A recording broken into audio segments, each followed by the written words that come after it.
Olá, seja muito bem-vindo, muito bem-vinda aqui no canal Advogada de Família. Hoje eu tô muito emocionada porque vai ser uma live muito legal. Então, para você que tá entrando aí agora e tá assistindo ao vivo, seja muito bem-vindo. E para você também que tá assistindo essa reprise, seja muito bem-vindo. Aqui no Instagram fica por 24 horas, basta você dar um toquinho aqui e um toquinho aqui. Oi, Alice, tudo bem? Você consegue me ouvir? Diga pra mim se você tá conseguindo me ouvir aí. Tá tudo bem, porque hoje eu vi que deu ontem, né? Eu vi que deu alguns probleminhas nas lives de outras pessoas. Tô aguardando a resposta da Alice. E o tema da live de hoje... Oi, Vanessa! Amiga, me conta aqui. Você consegue me ouvir? Oi, Rúbia. Pessoal que tá entrando, professora Fernanda, Lígia, Monize. Tudo bem com vocês?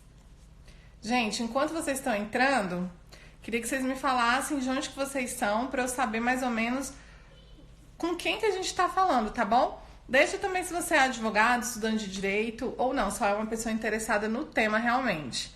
O tema da live de hoje... Você tá me ouvindo, Vanessa? Tranquilamente? Me conta aí, tá tudo bem? O som, tudo normal? Gente, tô escrevendo aqui, tá? A Rubia colocou que tá ouvindo sim, a Daniela colocou que tá ouvindo bem. Ah, que legal. Oi, doutora Bárbara, tudo bem? Muito legal ver a presença de vocês aqui. Live com... Olha, o Conrado acabou de chegar. Deixa eu só escrever aqui, live com Conrado Paulino. Porque quem chegar já fica sabendo, né, do que se trata. Vou colocar aqui, prática... Não, prática em... Olha, o pessoal de São Paulo... Consegui, não carregava e já estava preocupada. Pois é, eu tive que sair e entrar, porque tava com problema, né? Em direito de família. Também vou explicar para vocês o seguinte. Deixa eu fixar aqui esse comentário. Aqui embaixo, vocês estão vendo? Aqui embaixo, aqui tem uma caixinha de perguntas. Então, se você quiser participar da live pra gente não perder, olha aí, advogada em Araguari, Minas Gerais, advogada em Curitiba, Rafaela, o pessoal tá entrando aqui. Então, se você quiser participar da live, deixa sua pergunta aqui pra gente não perder as perguntas, tá? E aqui também, ó, gente, eu vou pedir pra vocês convidarem os amigos de vocês. Você consegue continuar acessando a live normalmente e convidando as pessoas por aqui, tá bom? Eu vou chamar o Conrado aqui agora. Ai, meu Deus. Deixa eu ver como é que... Gente, que sinceramente, eu não tô nem sabendo de nada como é que faz. Advogado em Curitiba. Oi, Rafa! Advogado em Fortaleza, advogado em São Paulo. Nossa, que quantidade de advogados tá vendo aí, doutor Conrado? Olá. Tudo bem? Boa noite. Olha, primeiramente eu queria agradecer a sua disponibilidade de estar aqui com a gente hoje.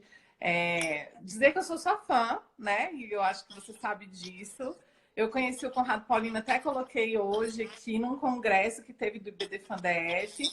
E tinha sido por indicação do Leonardo de comprar esse livro aqui, ó. Ele é autor de 8 livros, eu tenho 2 dos 8 livros dele. Então, eu vou apresentar para vocês... para mim...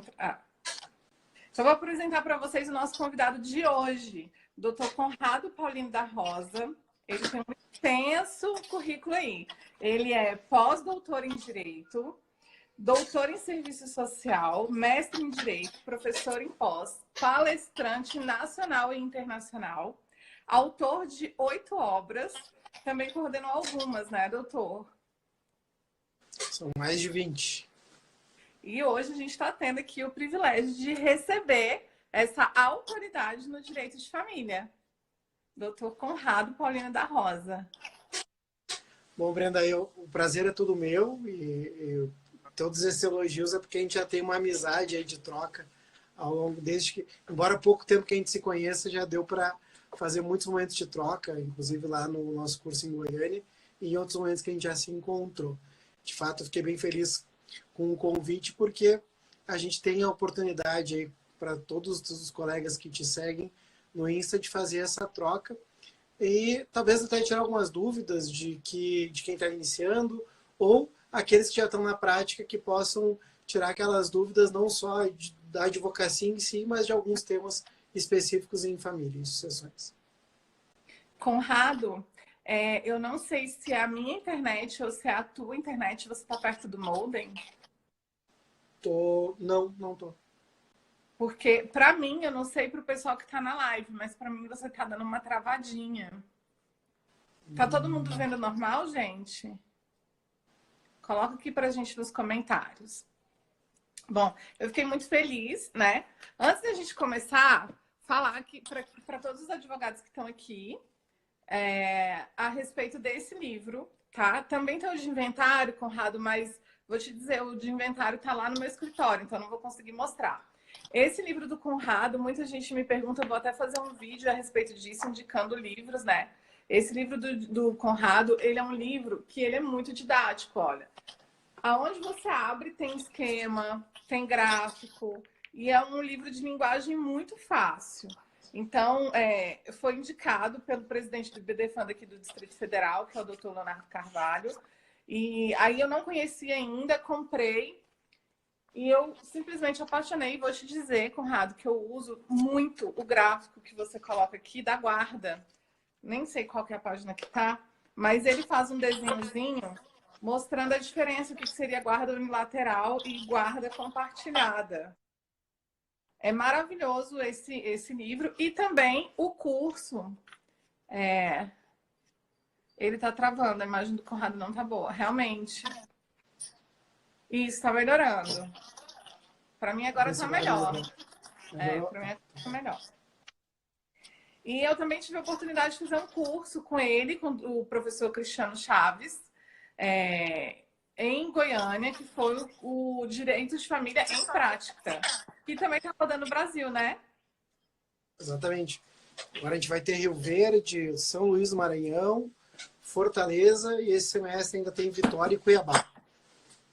E eu tenho um código de desconto que depois eu vou deixar lá nos stories para vocês, que vale para Fortaleza e para São Luís do Maranhão. Então, depois da live eu vou deixar lá para vocês, que vai ficar ótimo. Estão perguntando qual é o nome do livro. Curso de Direito de Família Contemporâneo. É esse aqui. Eu vou deixar aqui para vocês darem um print se quiserem, tá? O livro realmente é excelente. Bom, vamos lá, doutor.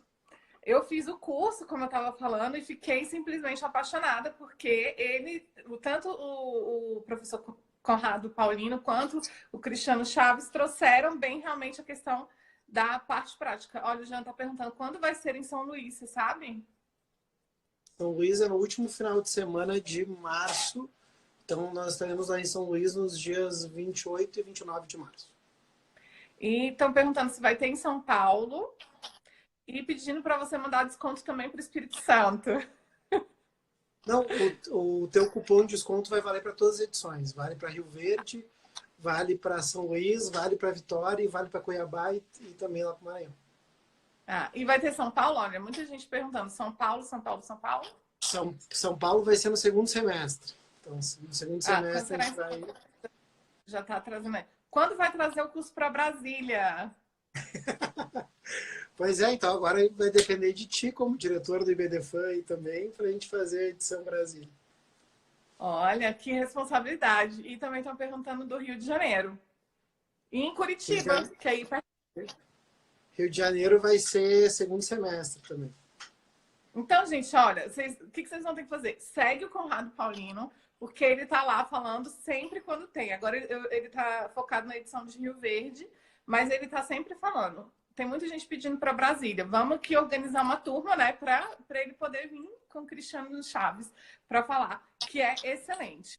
Bom, eu queria que você começasse, então, trazendo algumas dicas para a gente da prática em família e depois eu vou abrir um pouquinho para as perguntas, que tem várias perguntas que as pessoas deixaram mais cedo, talvez a gente não consiga responder todas. Uhum. Bom, primeira situação que a gente tem que pensar, Brenda, na questão da prática do direito de família, é que esse direito de família contemporâneo, ele precisa de profissional aberto ao conhecimento interdisciplinar, né? Porque hoje o direito de família ele precisa do serviço social e da psicologia, principalmente nas questões que envolvem filhos. A gente não consegue ter uma atuação que realmente proteja o interesse das pessoas sem esse olhar interdisciplinar. E também é importante que a gente pense que não adianta a gente ter um discurso e uma prática diferente. Porque um cuidado que a gente precisa ter no momento que a gente começa a advogar na área de direito de família é evitar que a gente projete a nossa vida nos casos dos clientes. Porque muitas vezes as pessoas perguntam assim, nossa, mas como é que tu consegue dormir pensando nas questões que estão envolvidas ali? Bom, a primeira situação é que eu sempre costumo dizer que a terapia tinha que vir na água encanada, ou seja, o profissional de família ele tem um viés terapêutico, mas ele também precisa se abrir a uma prática terapêutica na própria vida, justamente para evitar isso, Brenda.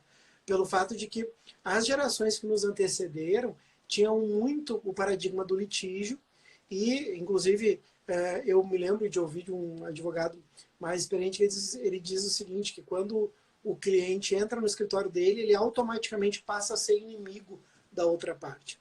A verdade é que isso não combina mais, né? A gente tem que estar, primeiro, com um discurso colaborativo.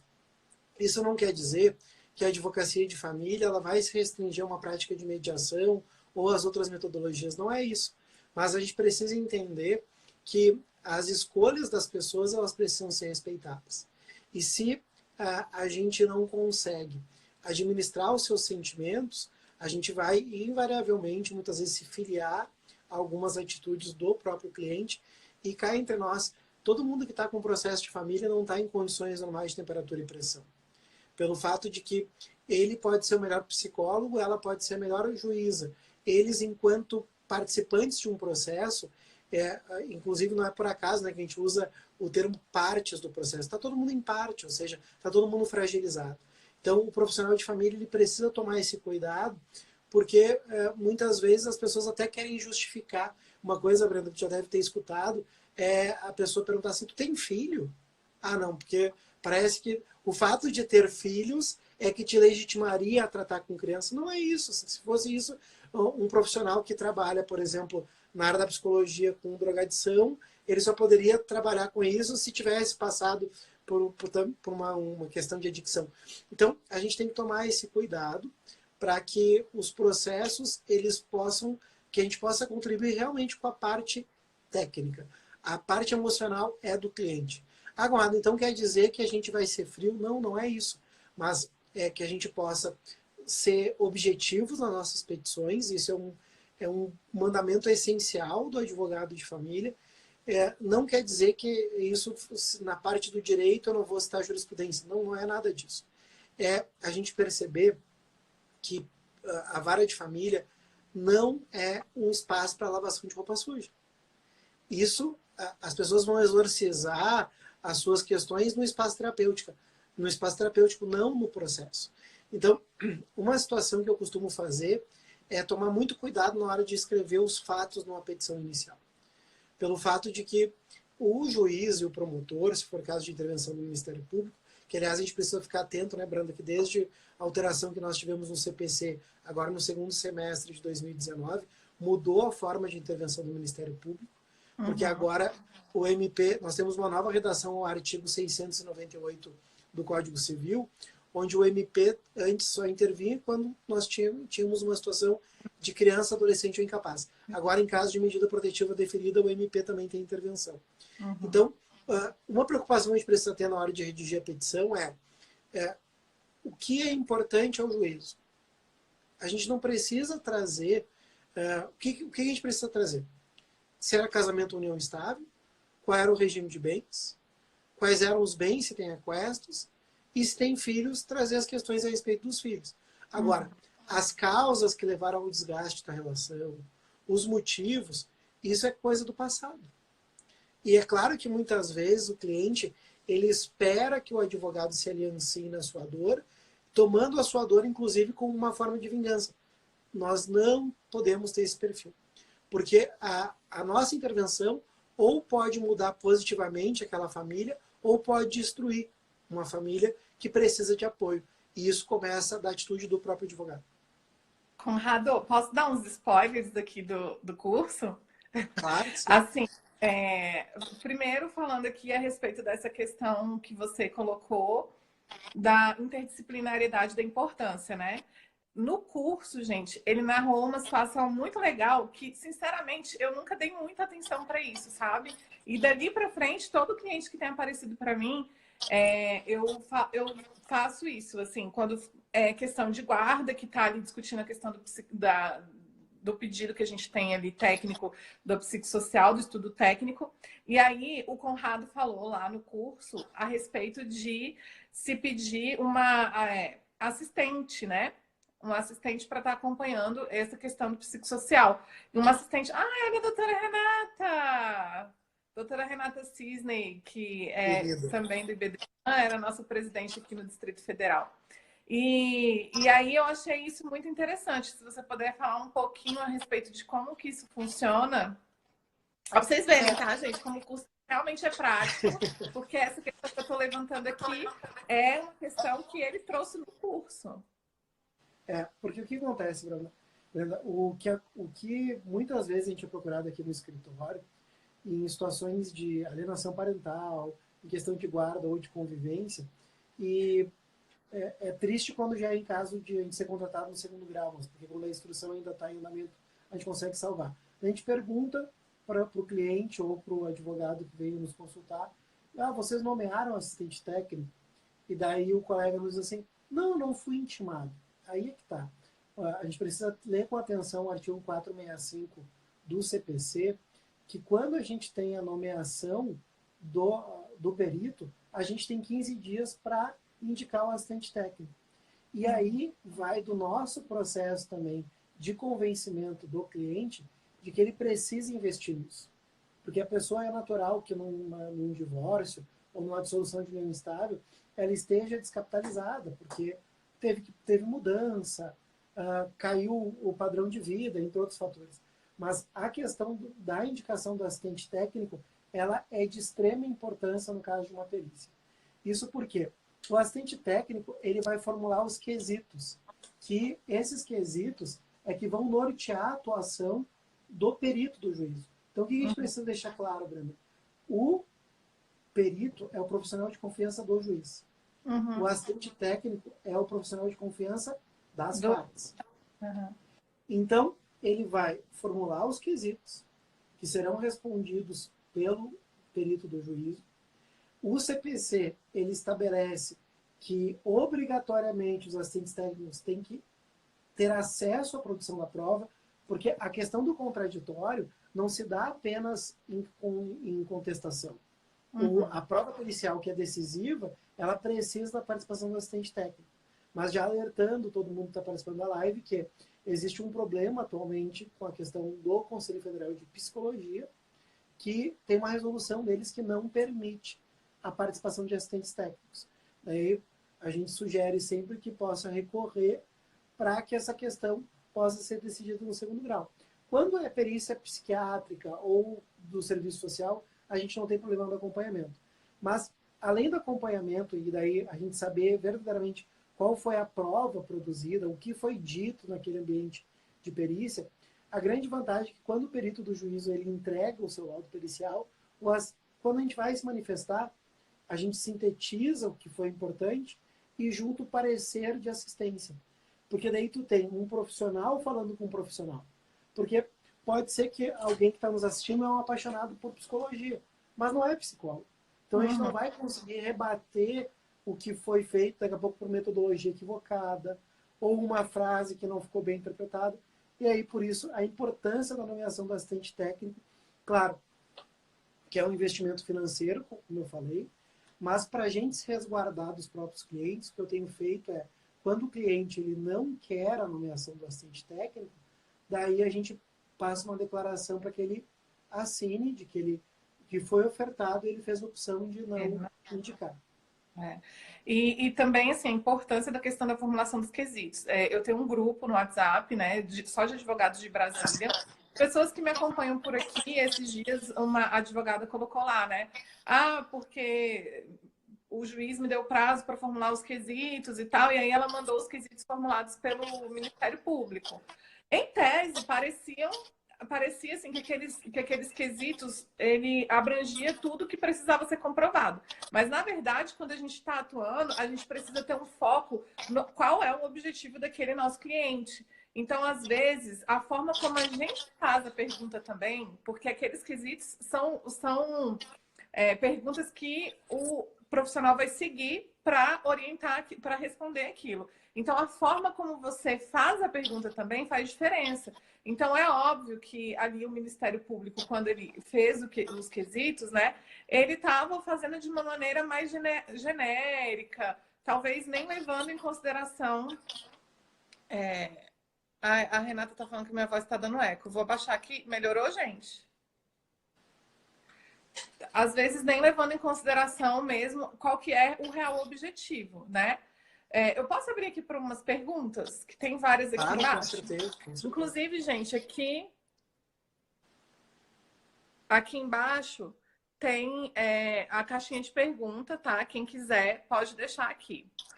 Eu vou começar pelas que estão aqui na live, tá? Aqui a Ingrid colocou. Então, além do estudo do psicossocial, haverá um assistente técnico?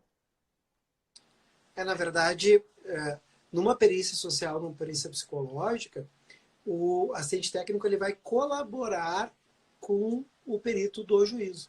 Então, na verdade, muitas vezes, dependendo se a gente acaba tendo um perito judicial que não tem muita experiência, ele acaba se sentindo até mesmo ameaçado, não gosta, mas na verdade o trabalho ele é colaborativo, né? Porque veja, são profissionais de uma mesma carreira que fizeram um juramento ético. E ali o que está se fazendo é uma produção de prova, para que o juízo ele possa se convencer a respeito disso.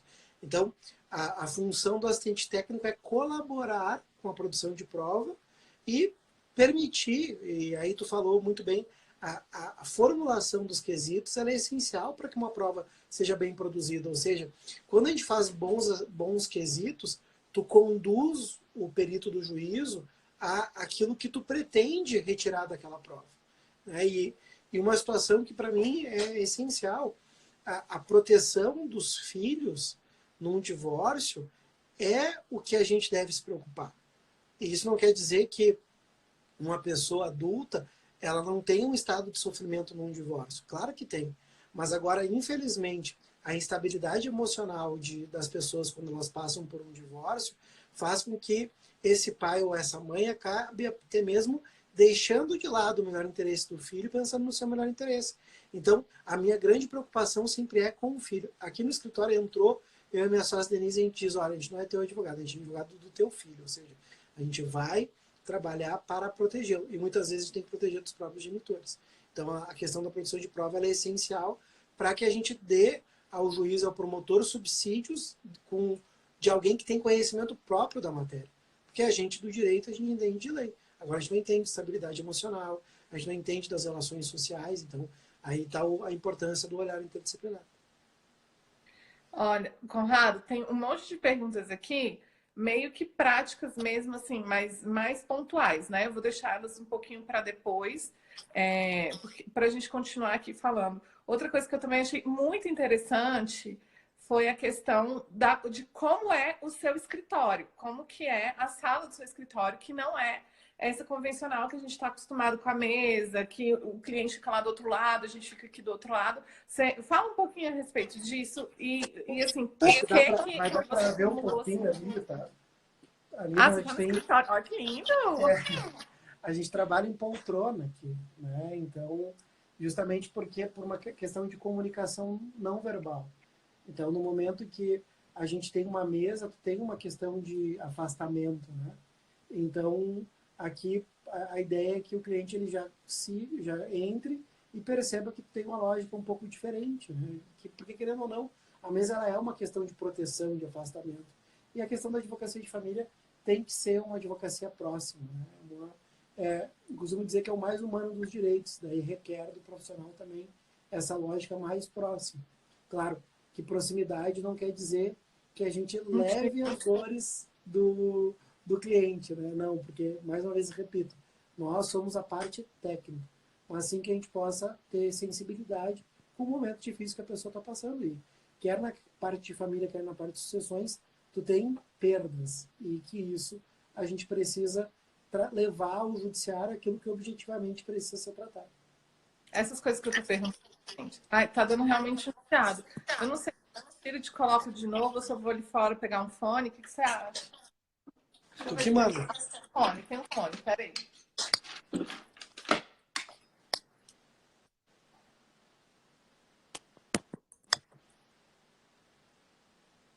Vocês me escutam bem? Me escuta? Pra mim tá tranquilo. Peraí, mas não funcionou. Não, peraí, eu vou tirar aqui só um pouquinho. Vou tirar minha capa do celular, porque eu acho que talvez a capa não.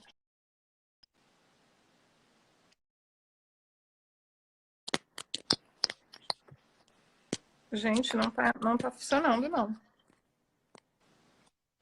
Ah, não tá funcionando, não. Vocês escutam com eco mesmo, que daí eu teria que ir lá fora pegar outro fone.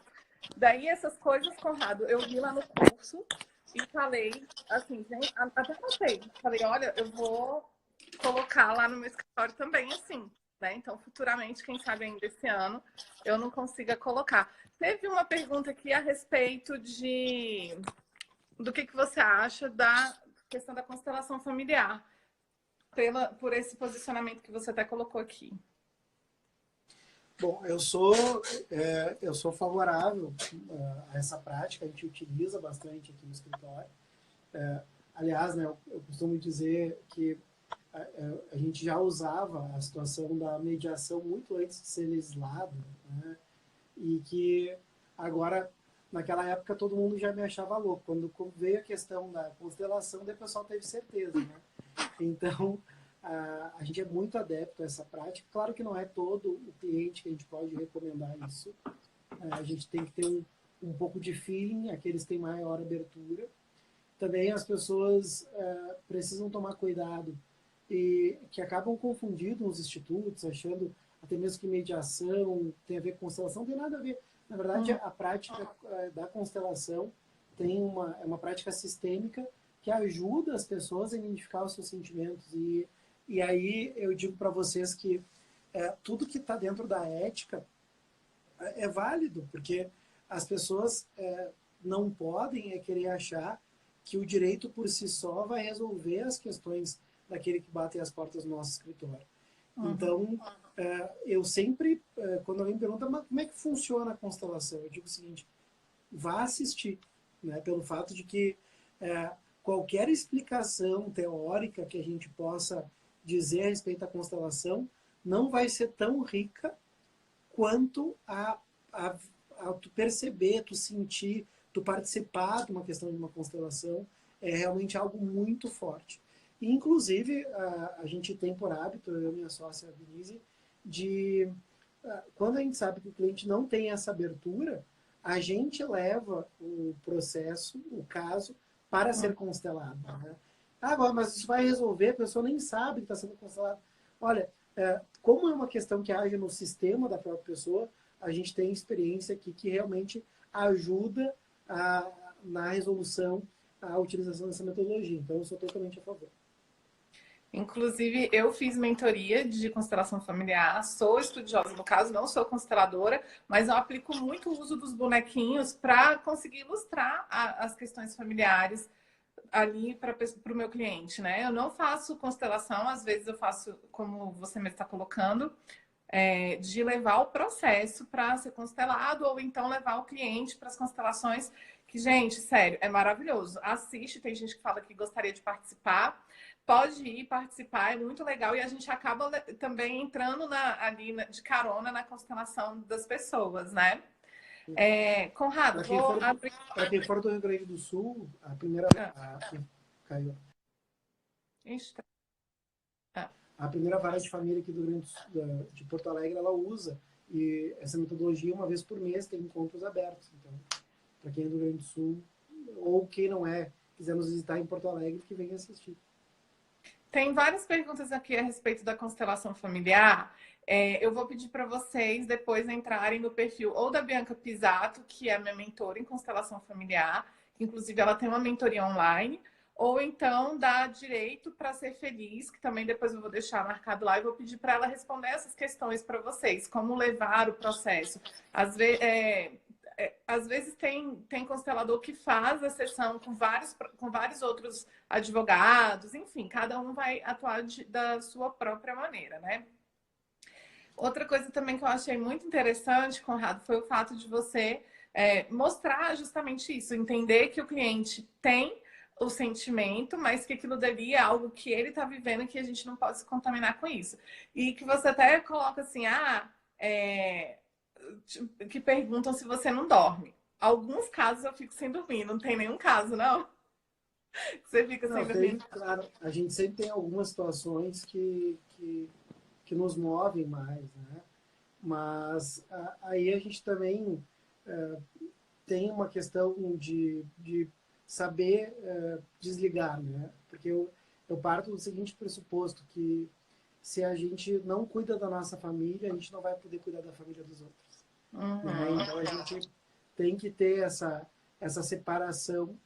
E claro que isso a gente vai adquirindo com o tempo, enfim, né?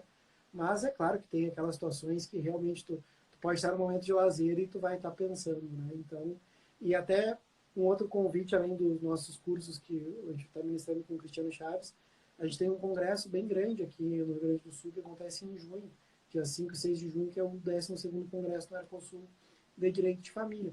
E nesse congresso, Brenda, eu vou estar falando sobre contra-transferência no direito de família, ou seja, aquelas situações onde realmente, assim como tem no espaço terapêutico, pode acontecer do profissional acabar projetando e como é que ele pode lidar melhor com essas situações para melhorar a sua prática, né? Porque não adianta. É natural que a gente vá se aprimorando, né? Então, algumas atitudes que tu tomou num caso, tu não vai tomar num outro, né? Então, aí, isso, e são mais de 20 palestrantes. Então, quem quiser ter informação é congressomercosul.com no site. Outra coisa, a gente vai ter uma aula também, que depois eu vou deixar o link lá nos meus stories. Que, gente, assim, pensa o nível que eu aproveitei do Conrado. Não foi, doutor? Eu falei, olha, por favor, a gente faz a live aqui, tá perto, mas a gente também faz uma aula que a gente vai falar sobre contratos nas relações familiares. Eu vou aproveitar, vou tirar várias dúvidas minhas. E também eu vi que que o senhor está com curso no meu curso. Isso, uma pós-graduação lá e além no curso de prática familista, focando bem nessas situações, porque uma das situações que também as pessoas têm um pouco de dúvida no início é como cobrar, né? Como quantificar os honorários no direito de família. E uma das situações que eu sugiro sempre para o cliente, para os colegas que pretendem já advogam, além dos honorários iniciais, eu sugiro a cobrança de honorários no curso do processo. Tem gente que chama de mensalidade, tem gente que chama de taxa de manutenção, enfim. Mas, claro, sim, além dos honorários finais, né? Mas por que é importante essa cobrança no curso do trabalho do advogado? Tem muitas pessoas que usam o processo de família como uma forma de prolongamento de vínculo, né? Porque ficar vinculado pelo processo é uma forma de ficar vinculado. Então, as pessoas acabam, ainda que de forma inconsciente, gozando do sentido psíquico desse vínculo. E que muitos colegas advogados até acham isso natural. E até as gerações que nos antecederam usavam essa demora do processo para legitimar os seus honorários finais. E a questão é, processo não é bom para ninguém.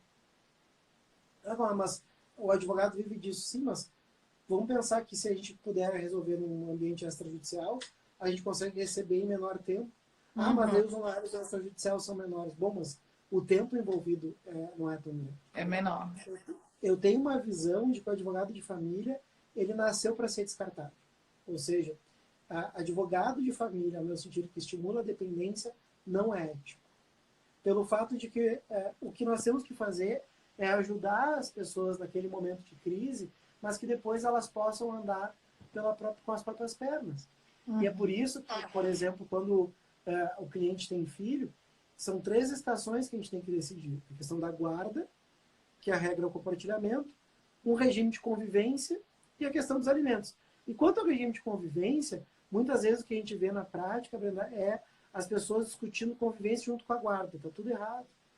Tem que fixar a modalidade de guarda e fora isso é um outro direito que é o direito de convivência. Outro equívoco que as pessoas têm, deixar direito de convivência livre. Veja que a todo momento sequer estou falando em visita, porque visita é um termo que a gente não deve mais usar. Visita é um termo desatualizado. Visita é o que a gente tinha antigamente, de que todo mundo, talvez até que tenha sido filho de pai divorciado, foi um filho que visitou o seu pai ou sua mãe. Porque aquele sistema de finais de semana alternados. Se tu for botar na balança, o filho fica 4 dias no mês com um dos genitores e 26 dias com o outro. Então, por isso, a gente tem que ser bastante detalhado nesse regime de convivência, até para quê? Para evitar que essas pessoas precisem novamente do Poder Judiciário, ou seja, para fazer com que essas pessoas possam ter todas as situações bem determinadas e que aí elas resolvam as suas questões por forma do diálogo, mas, ou seja, reforçando, o advogado de família ele tem que estabelecer uma relação de autonomia para as pessoas. E que isso tu vai fazer permitindo que as pessoas se compreendam as suas necessidades, mas, acima de tudo, tem uma função pedagógica. A gente muitas vezes tem que chamar a atenção do cliente, pelo fato de que não é o cliente que vai dizer o que a gente vai colocar na petição. E aí eu trago um exemplo, Brenda, que eu não posso chegar num consultório médico e dizer para o médico assim, eu quero que tu me dê tal diagnóstico. Ou eu quero que tu me receite esse remédio. Não existe isso. Então, da mesma forma, o advogado. Somos nós que vamos dizer qual é a melhor atitude e quais são, entre aspas, os remédios que nós vamos usar. Inclusive, isso eu até conversei com você, né? Que eu trabalho muito a 4 mãos. E eu ainda estou tendo uma dificuldade, confesso, de sair disso, assim, né? Porque, por exemplo, quando eu peticiono, eu mando para o cliente, olha, é isso mesmo, tá faltando alguma coisa que eu, né? Enfim, eu gosto disso, né? Mas realmente essa postura foi algo que me fez pensar um pouquinho. Gente, eu tô vendo os comentários de vocês falando do meu áudio, mas assim, infelizmente, a gente tem um problema de plataforma. E no começo a imagem do Conrado estava um pouco ruim, agora eu acho que meu áudio está um pouco ruim. Tenta entender um pouquinho aí, gente, como que funciona, porque eu já tentei colocar o fone e não está funcionando. E aí, então, vocês sentem, eu vou tentar deixar o Conrado falar um pouco mais, tá? E o nosso próximo encontro vai ser no Zoom, né? Então, vai ser fechado. Vai ter no link, né? Porque é isso que eu até falei com você, porque às vezes dá muito problema, tem ruído, enfim. E aí, então, no próximo vai ter o link de inscrição que eu vou deixar lá para vocês amanhã, tá bom? Vou entrar aqui nas perguntas, tá, Conrado? Tá bom. Aparece para você? Não, não está aparecendo. Como está o tema da companheira nas sucessões? Essa é uma situação, a questão mais palpitante, talvez, no direito das sucessões, né, Brenda? Pelo fato de que a gente teve, dia 10 de maio de 2017, o julgamento da repercussão geral que declarou a inconstitucionalidade do artigo 1790 e a minha visão a respeito da inconstitucionalidade de 1790 é que a gente quis resolver um problema e criou outros tantos, né? Pelo fato de que a sucessão do companheiro tinha um problema muito grave, que era, inclusive, alguém correr o risco de um parente distante receber mais herança do que um companheiro de uma vida toda. É claro que isso não é justo. Mas qual foi o problema a partir de então? Com a inconstitucionalidade de 1790, a gente aplica para as sucessões da união estável o artigo 1829, que traz a ordem de vocação hereditária. Não há dúvida da participação sucessória ser igual entre um companheiro ou um esposo. Agora, qual é a dúvida e a pergunta que não quer calar no momento atual no direito das sucessões é se a companheira passou a ser herdeira necessária ou não. E que isso faz toda a diferença. pelo fato de que, no nosso ordenamento jurídico, o artigo 1789 do Código Civil não permite que alguém que tem herdeiros necessários possa dispor da totalidade de seus bens por testamento. Porque nós teríamos, nos termos do artigo 1846, a reserva da legítima, que são os herdeiros necessários, também chamados, por isso, de reservatários. A questão é que o STF não julgou isso. Houve oposição de embargo de declaração até pelo próprio BDFAM, e os embargos de declaração não foram acolhidos, pelo fato de que não foi objeto de julgamento. Acontece que a grande parte da doutrina atual tem defendido de que a companheira passou a ser herdeira necessária. Todavia, eu me incluo na doutrina minoritária, porque eu não acredito que a companheira passou a ser herdeira necessária. E a minha justificativa, Brenda, não é de enquadrar a união estável como uma união de segunda categoria. Não é isso. Mas, sim, de trazer à união estável um tratamento próprio, porque por algum motivo, Brenda, consciente ou não, esses conviventes, eles resolveram não casar. E eu não posso, e eu até tenho dito o seguinte, o pessoal tem defendido quase que um monopólio do casamento. Ou seja, é eu pegar e dizer, não, agora é tudo igual, então... Não, mas espera aí. As pessoas fizeram uma escolha diferente. E aí eu coloco como fundamento a autonomia privada. Ou seja, se a pessoa ela quer que o seu parceiro de vida seja herdeiro necessário, ela vai ter a opção de se casar. Se ela não quer, daí ela possa viver em união estável. Porque o grande problema do Brasil é que a gente acabou agora uma tendência de equiparação para todos os filhos, ou seja, quase que impondo um regime de casamento a pessoas que fizeram uma escolha de ter uma relação mais informal. E tem outro risco, Brenda, que é o fato de que hoje existe uma linha muito, muito tênue entre namoro e união estável. E até no meu livro, que aliás eu tenho que te mandar a sexta edição, né? Porque a sexta edição aí já está, é a anterior, a gente está na sexta edição de capa amarela, do curso de família contemporânea, que a pergunta é em que momento que o crush vira direito, né? Pelo fato de que ninguém sabe dizer o certo. E qual é o medo disso? Requisitos são subjetivos, né? Para configurar a união estável, os requisitos são absurdamente subjetivos. Eu não sei se você viu, eu fiz um post essa semana baseado no julgado da STJ, onde eu peguei a relação de documentos que eles colocam de uma maneira mais objetiva o que a gente precisaria comprovar, né? Mas realmente subjetivo. E eu ia até comentar isso, que realmente, dos livros que eu tenho de direito de família, o seu é o único que defende que a companheira não seria herdeira necessária. E eu sigo o seu entendimento por entender que o artigo não foi revogado, também não se discutiu isso no STF, e que o rol é taxativo. Exatamente. E daí, claro, essa é uma questão que certamente os tribunais vão ter que se manifestar, mas é claro, e daí trazendo a provocação dos colegas que estão participando da live, de que quem cria a jurisprudência não são os juízes, somos nós advogados, né? Então, aí, destacar que a gente tem fundamento para defender que, então, que a companheira não seja herdeira necessária, mas, repetindo, até uma vez eu participando de um evento, o debatedor disse, mas se é uma visão preconceituosa. Não, não é preconceituosa. É um bom português a gente separar que uma coisa é uma coisa, outra coisa é outra coisa. Ou seja, a gente tem que parar para respeitar a autonomia privada dos sujeitos. Né? Essa é a minha visão. É verdade. Vou fazer aqui outra pergunta aqui também, tá?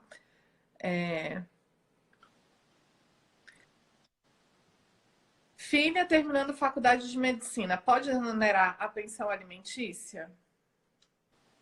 Olha, primeira situação para a gente parar para pensar quanto aos alimentos. Né? Os alimentos para as relações de família é preciso o binômio necessidade e possibilidade que está lá no artigo 1694, parágrafo 1º. Todavia, o Código Civil, logo em seguida, lá no 1699, fala que qualquer mudança, quer no polo das possibilidades, quer no polo das necessidades, pode importar numa revisão ou até mesmo numa exoneração dos alimentos. A grande questão é que a gente precisa ter uma prova efetiva dessa mudança. Muitas vezes as pessoas pegam e ajuiza uma ação revisional exoneratória sem destacar nenhuma diferença desde quando houve a fixação dos alimentos. E, pelos dados da pergunta da colega, né, imagina só, alguém estar acabando a faculdade, não acabou. Né? Ou seja, a necessidade se mostra presente ainda. Bom, o que poderia ser?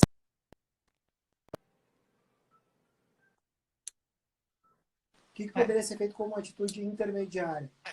Poderia ser fazer uma ação revisional ou se fazer uma exoneratória com pedido alternativo, né? Dizendo, olha, quero exonerar, mas se não for caso de exonerar, que se transforme esses alimentos em alimentos transitórios ou temporários, para que a gente possa ter a situação de alimentos que vão ficar por um tempo, mas que depois não vai depender de uma outra ação. Agora, aqui é uma dúvida minha, tá? Em relação a profissional mesmo, né? Porque, além de tudo isso, o senhor também é advogado atuante, né?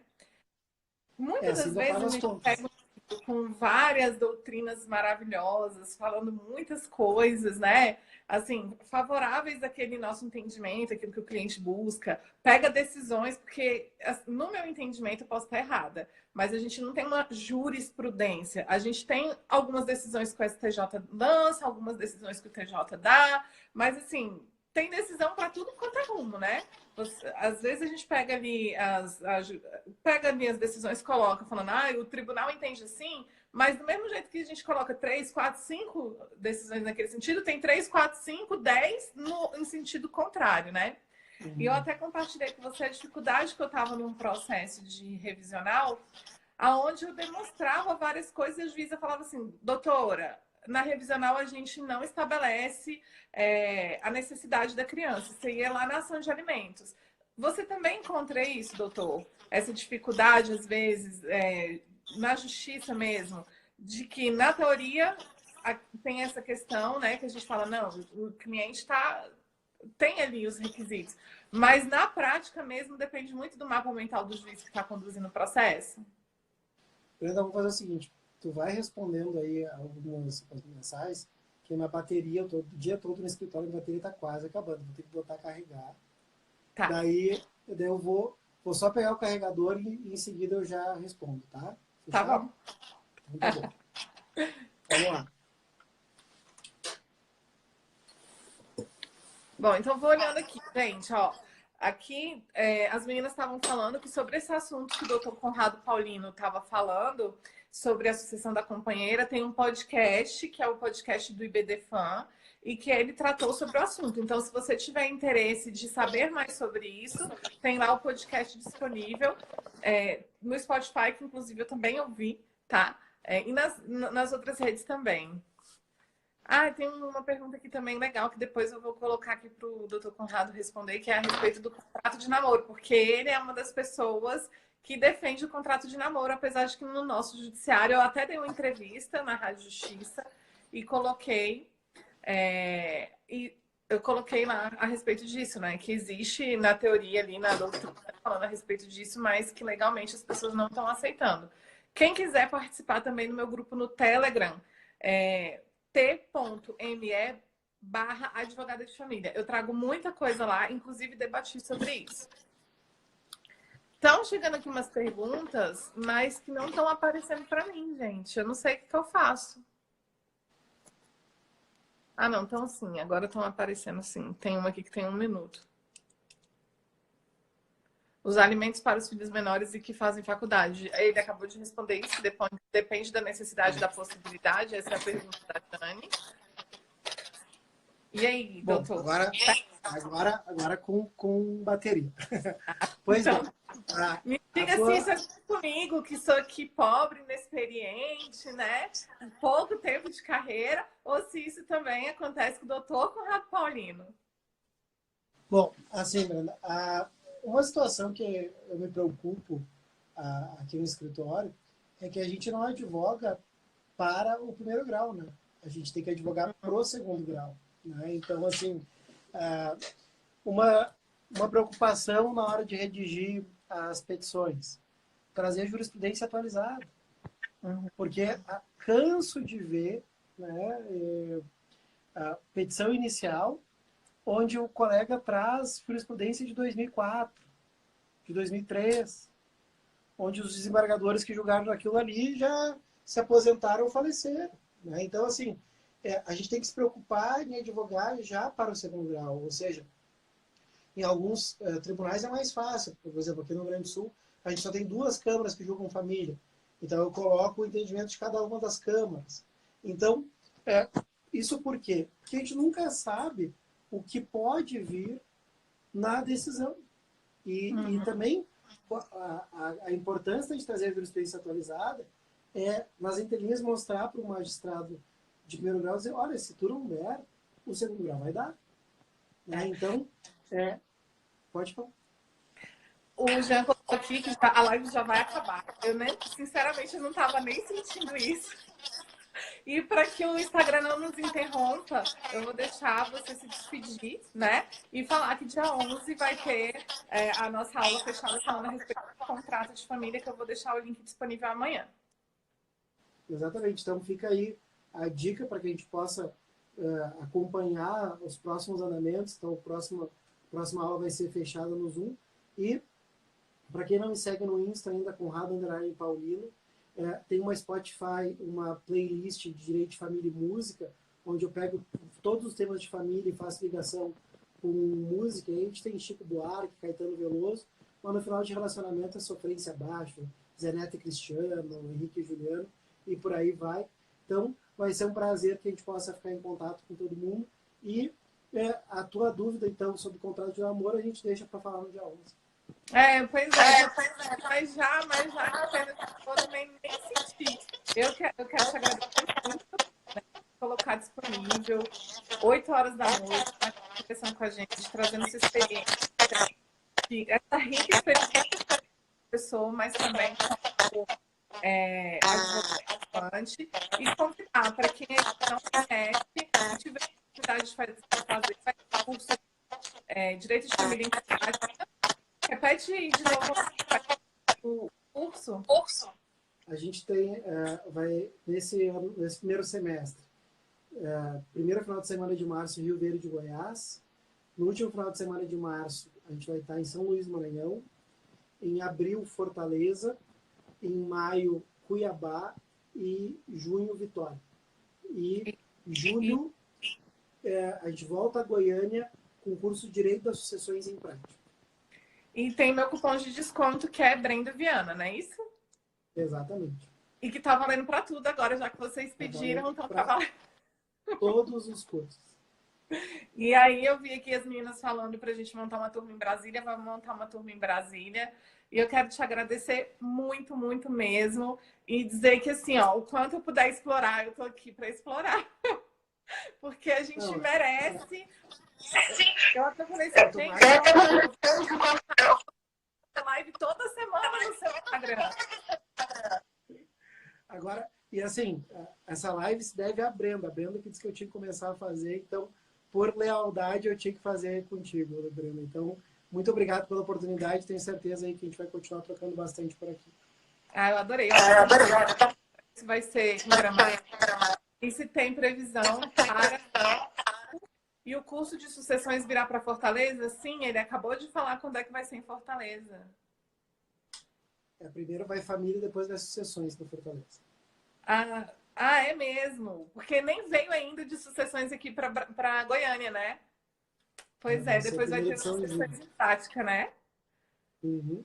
Olha lá, o pessoal tá falando que quer live todo dia, viu, doutor Conrado? Então, todo dia acabou aí se eu venho aqui, dar aquele papo aqui no seu perfil, eu vou amar também. Gente, olha, muito obrigada por todo mundo que esteve presente, que participou. Tem muitas dúvidas aqui relacionadas à prática de família, que o doutor Conrado ainda não conseguiu responder, mas eu já vou mandar tudo para ele, para que ele possa utilizar isso como tema das próximas lives, e quem sabe ele volta aqui no perfil, e convidá-los para o dia 11 se inscreverem. Eu vou deixar o link amanhã, inclusive vou enviar para ele depois a página de inscrição para ele também poder colocar lá.